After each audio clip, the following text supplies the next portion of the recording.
the movie, which of course is iconic, you were instrumental in making that happen. I mean, well, according to the president of Warner Brothers, I was the only reason it happened. Yeah. And honestly, that's true. And I'm not being egotistical, it's just a fact. If I didn't produce, what happened was when I was at Mercury, Freddie Weintraub on the bitter end, where Dylan first played, came to me with an act named Leon Bibb from Canada, and I spent 80 grand and I produced his act.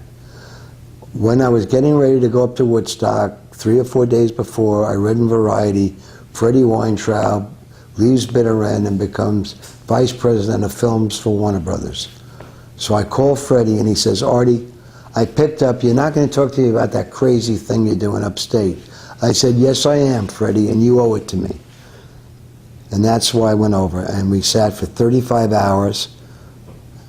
And he even wrote about it in his book. His book is out, Freddie Weintraub's book. As a matter of fact, in my book, there's a note, there's a letter from Freddie Weintraub stating how the Woodstock movie happened. It was a handwritten, after 35 hours, it was over. Ted Ashley came in. Fortunately, Ted Ashley was my agent when I had the Cowsills, you know, when I was producing and writing the Cowsills. So I had Ted and Freddie, and they both owed me. And after 35 hours, they said, you know, let's forget it. You know, movies are not, we're almost bankrupt at Warner Brothers. Movies are not doing anything, and documentaries are doing nothing.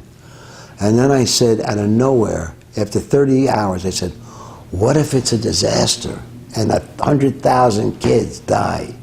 This thing will be the biggest movie in history. And they started laughing like crazy, and then Freddie just turned to me and said, okay, Ted, what do you think? Let's get a couple of secretaries down. And we sat there for another 10 hours, and we wrote a handwritten contract. And I signed it. I called Michael. He flew Wadley in, and Wadley was up there with no film, with 18,000 photographers and no film. Wadley flew to the top of the Pan Am building. I gave him a check for 100,000. He went into his places in New York, bought the film, and flew back up and started shooting the Woodstock movie. And that's how the movie happened, exactly.